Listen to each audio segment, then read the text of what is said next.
حضرت سیدنا ابو بکر صدیق رضی اللہ عنہ کا جب وصال ہوا تو صحابہ اکرام نے آپ کو حضور کے روضہ شریف کے سامنے رکھ دیا اور حضور صلی اللہ علیہ وآلہ وسلم سے اجازت طلب کی کہ حضور ابو بکر اجازت چاہتے ہیں، تو حضور کے روضے سے آواز آئی۔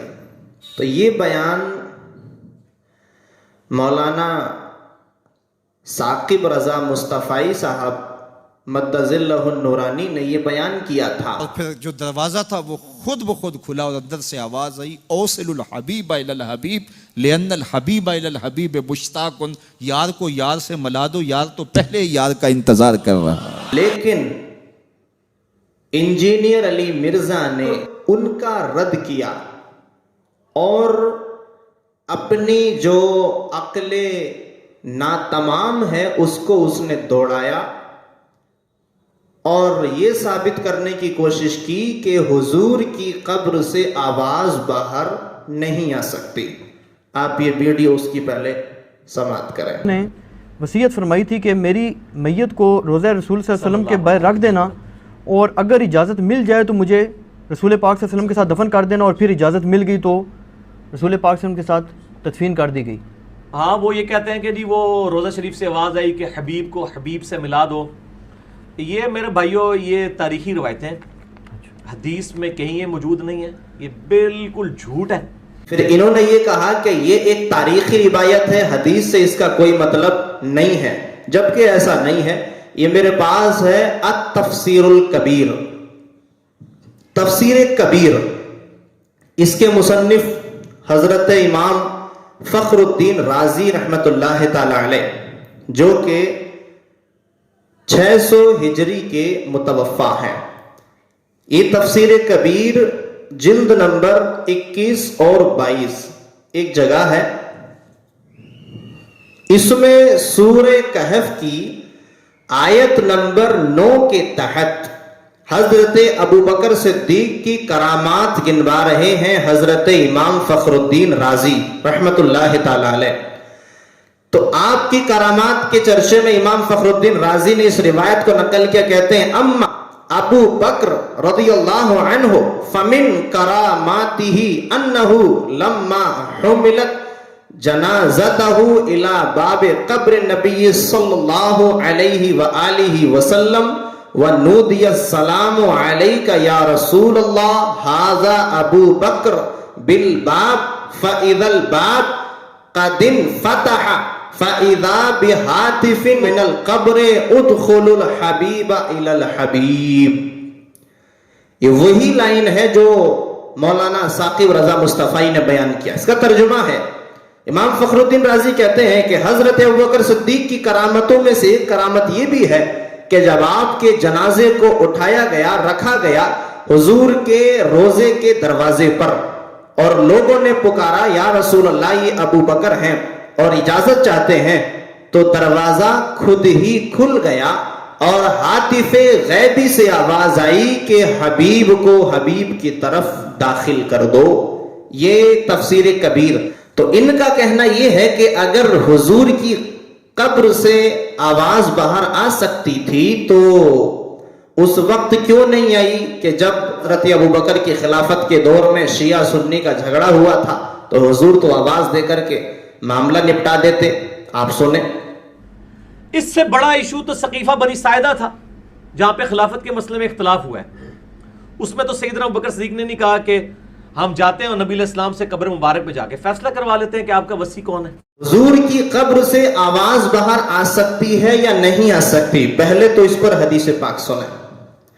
حدیث پاک یہ ہے مستدرک للحاکم، امام حاکم رحمت اللہ تعالی علیہ کی مستدرک علی الصحیحین۔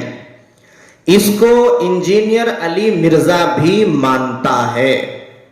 یہ مترجم ہے، ترجمے والی ہے، جلد نمبر 4 ہے اور حدیث نمبر 4320 حدیث پاک ہے۔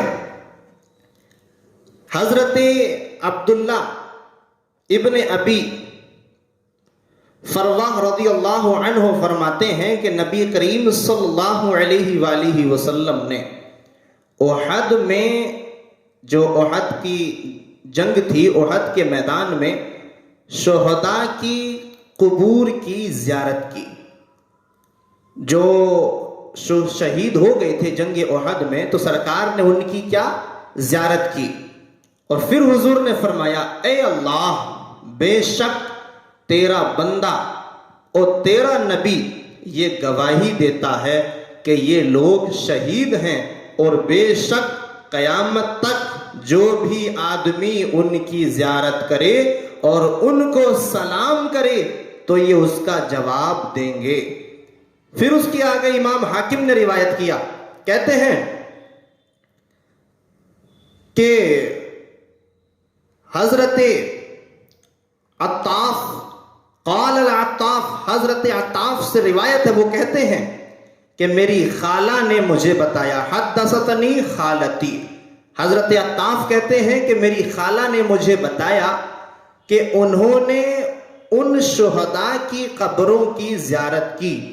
کہتی ہیں کہ اس دن میرے ساتھ 2 غلاموں کے سوا کوئی بھی نہ تھا، وہ بھی سواری کی حفاظت پر مامور تھے.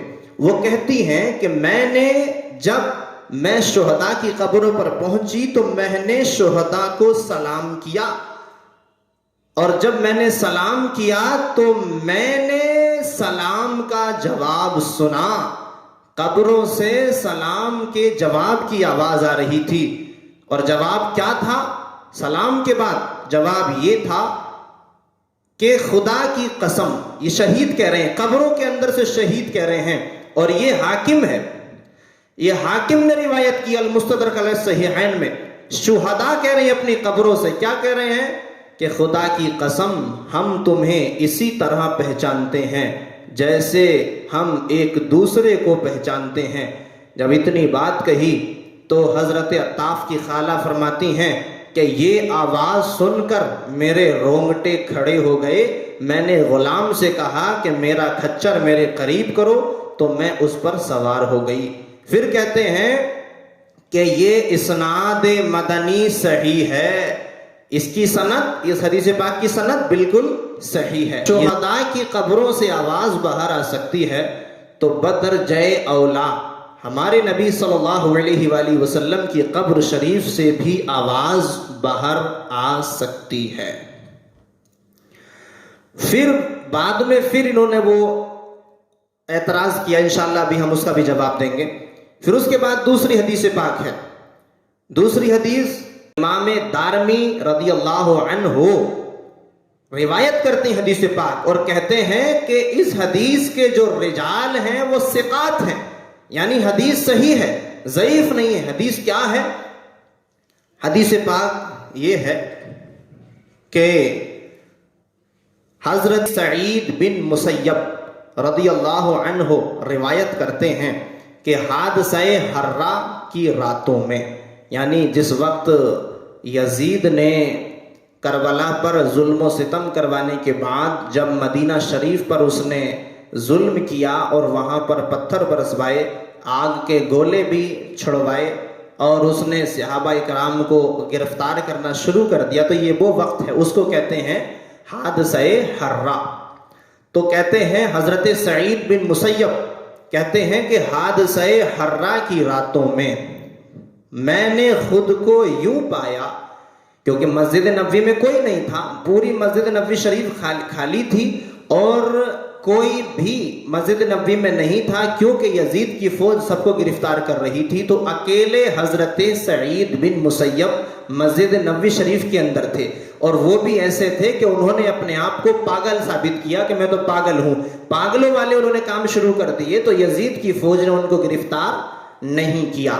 تو آپ فرماتے ہیں کہ میں نے حادثہ حرہ کی راتوں میں خود کو یوں پایا کہ مسجد نبوی میں میرے سوا کوئی بھی نہیں ہوتا تھا، اور جب بھی نماز کا وقت آتا مجھے حضور صلی اللہ علیہ وآلہ وسلم کی قبر سے اذان کی آواز آتی تھی. کہتے ہیں کہ تو میں آگے بڑھ کر اقامت کہتا تھا اور نماز پڑھ لیتا تھا.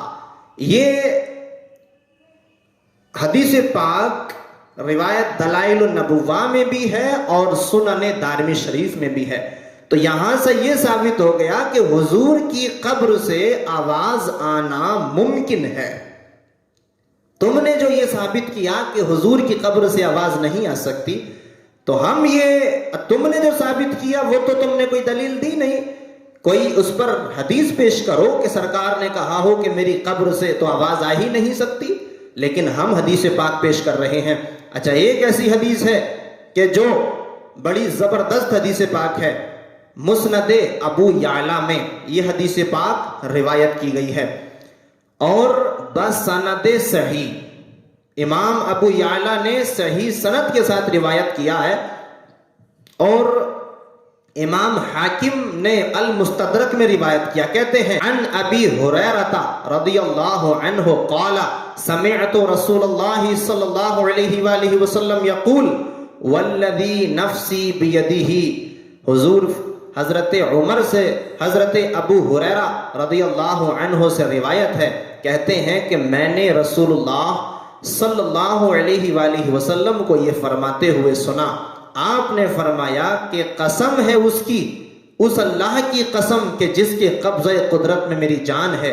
پھر حضور نے فرمایا لا ینزلن عیسی ابن مریم، ضرور بالضرور حضرت عیسیٰ علیہ السلام دنیا میں تشریف لائیں گے، آسمان سے نازل ہوں گے. جب حضرت عیسیٰ نازل ہوں گے ثم لئن قام علی قبری، جب آسمان سے نازل ہونے کے بعد وہ میری قبر پر کھڑے ہوں گے، قبر کے پاس. فقالا، پھر حضرت عیسیٰ پکاریں گے یا محمد لأجیبنہ، تو حضرت عیسیٰ مجھے کہیں گے یا محمد، تو میں ان کا ضرور جواب دوں گا. یہ حدیث پاک ہے صحیح سند کے ساتھ. تو ان احادیث سے یہ ثابت ہوا کہ حضور پاک صلی اللہ علیہ وآلہ وسلم کی قبر شریف سے آپ کے وصال کے بعد آواز آنا ممکن ہے. اب تمہارا یہ اعتراض ہے کہ جب شیعہ سنی کی لڑائی ہو رہی تھی، حضرت ابو بکر صدیق کو خلیفہ بنایا جا رہا تھا، شیعہ کچھ اور کہہ رہے تھے، سنی کچھ اور کہہ رہے تھے، تو حضور نے پھر قبر سے کیوں نہ بتا دیا یا حضرت ابو بکر نے کیوں نہ پوچھ لیا؟ تو ہم یہ کہنا چاہتے ہیں کہ اس میں دو باتیں ہیں. پہلی بات تو یہ ہے کہ جن لوگوں کی تقدیر میں ہی گمراہیت ہوتی ہے وہ تو حضور کا فرمان تو دور کی بات، وہ اللہ کے فرمان سے بھی راہ حق پر نہیں آتے. جیسے کہ ابلیس نے فرشتوں کو دیکھا، فرشتوں کے ساتھ رہا، لیکن پھر بھی بعد میں کیا ہو گیا؟ کافر ہو گیا. بہت سارے کافروں نے حضور کے معجزات دیکھے، پھر بھی وہ کافر مسلمان نہیں ہوئے. تو ان شیعوں کی قسمت میں ہی گمراہی تھی کہ جس کی بنا پر قبر شریف کے پاس جانے کی حاجت ہی نہ ہوئی، کیونکہ حضور بھی جانتے تھے اور حضرت ابو بکر بھی جانتے تھے کہ یہ لوگ ماننے والے نہیں ہیں. جب اتنے معجزات دیکھ کر کے یہ لوگ نہیں مانے، اور وہ جو ساری حدیث اس وقت موجود تھیں کہ حضرت ابو بکر کی، جو حضور فرما کے گئے تھے کہ میرے بعد ابو بکر کی پیروی کرنا، عمر کی پیروی کرنا، ان سنی ہوئی باتوں کو اس دور کے لوگ نہیں مان رہے تھے، تو پھر حضور کی قبر سے جو آواز آتی اسے کیسے مان سکتے تھے؟ پہلی چیز تو یہ ہے. اور دوسری چیز یہ ہے کہ اگر تم یہ کہتے ہو کہ حضور نے اس وقت قبر سے یہ فیصلہ کیوں نہ کر دیا تھا، تو ہم یہ کہتے ہیں کہ اللہ تعالیٰ نے ہمارے کاندھوں پر فرشتے مقرر کر رکھے ہیں، اور اللہ تو اس بات پر قادر ہے کہ صحیح کو صحیح بتا دے اور غلط کو غلط بتا دے. تو اللہ نے کیوں نہیں بتایا؟ تو ماننا پڑے گا کہ حکمت کے تحت باتوں کو چھپایا جاتا ہے، اور حکمت کے تحت جس کام میں اللہ کی حکمت ہوتی ہے اس کو دبا دیا جاتا ہے، مبہم کر دیا جاتا ہے. لہٰذا آپ کا یہ اعتراض کہ اگر آواز آنی ممکن ہے تو پھر وہ وہاں کیوں نہیں آئی؟ تو یہ قیاس مع الفارق ہے. اور دوسری جو